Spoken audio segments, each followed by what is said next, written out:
You know, there's hundreds of colleges that are throwing money out there, and I don't even think you guys know about it. So I think you just created your workshop to inform them and empower them about the resources and information you have that you need to share with them so that they will know where Paul Flynn University and College is. Build their skills. All right.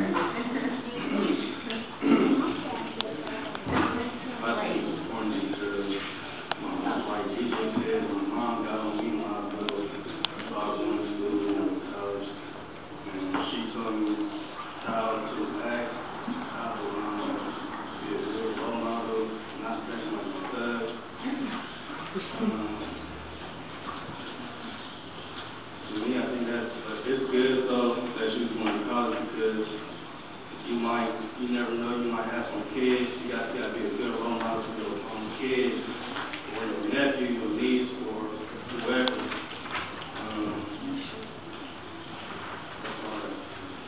All right, that's going to wrap up our town hall meeting.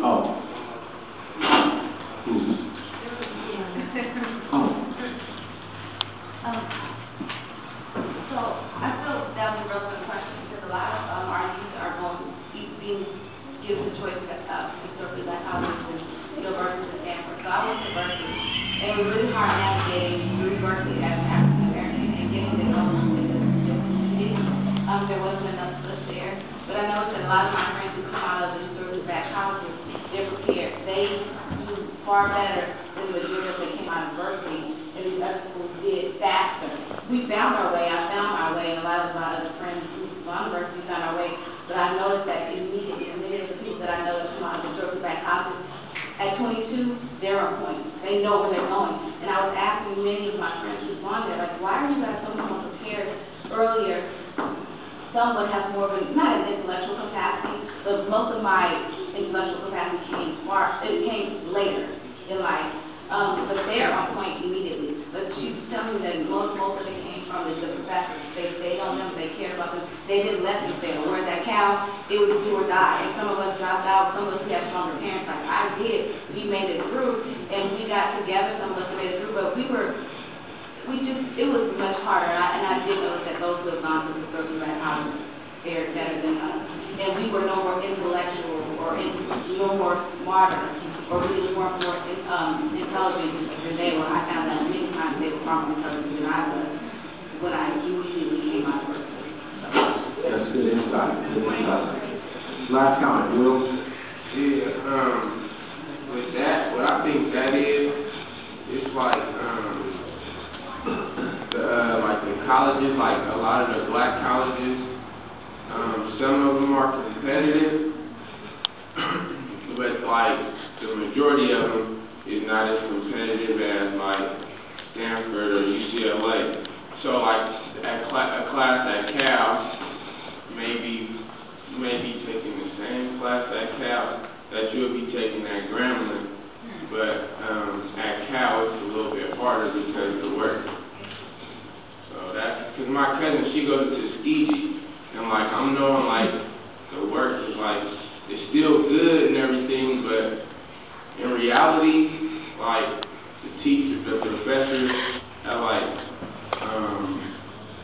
a predominantly Caucasian school, you're getting more knowledge. That's why.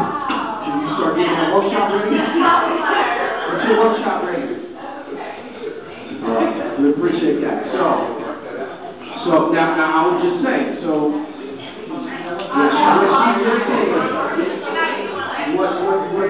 what she just said is the opposite of what you just said. Because again, hold on. Because at the end of the day, it's about the diploma, right? And being able to move into whatever it is you want to do. So what was articulated clearly was that by the time graduation came, the students from the historically black college were already hitting the ground running with direction, while the other students who went to UCs or whatever still had to kind of come out of a fog and find their way. And that's a much deeper conversation, because a lot of our students, from an urban perspective, who go off to CSUs or UC schools from an urban dynamic, often, and sometimes even on athletic scholarships, then after that first season or after that semester of sports, you find out that they're back at Laney, or they're back at Chabot, or they're back at Los Madonnas, because they weren't prepared for the dynamic they were about to go into. At a historically black college, you're going to be embraced. Now, again, there's dynamics and things to deal with wherever you go, but the system is set up to embrace you and put you in a particular direction. But so I think that brings up a deeper conversation, because I take adults and students in various workshops that I've done through that exact same dynamic, so students are aware of what they're going to walk into, because California in and of itself is an aberration. So our students sit in classes with Asian students, white students, black students, brown students, Native American students, so forth and so on, and then go off to college in Montana and realize, wait a minute, where are the Asian students, where are the brown students, where are the black students, because now I'm the only student of color in this room and sometimes in the building.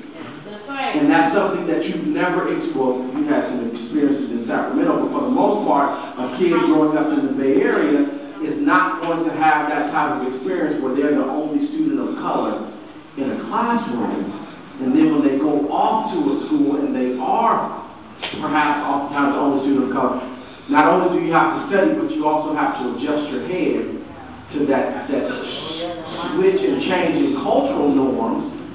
And some students end up just coming back, and then they get grounded, and then they go back out.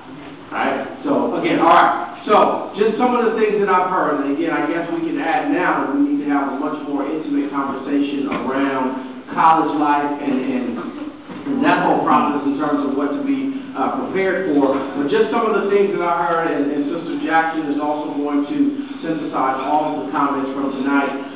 But there's a deep need in terms of youth for self-expression, also just a stronger movement in regards to the youth that could also be responsible for pulling in more youth.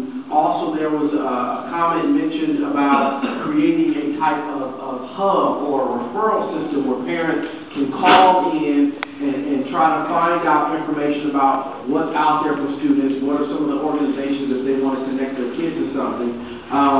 Also, that there needs to be more stuff done around marketing appropriately mental health services, marketing those services appropriately, and then I think also overall there needs to be a process put together just around marketing services in general. Just general marketing and promotion. All right. I need somebody to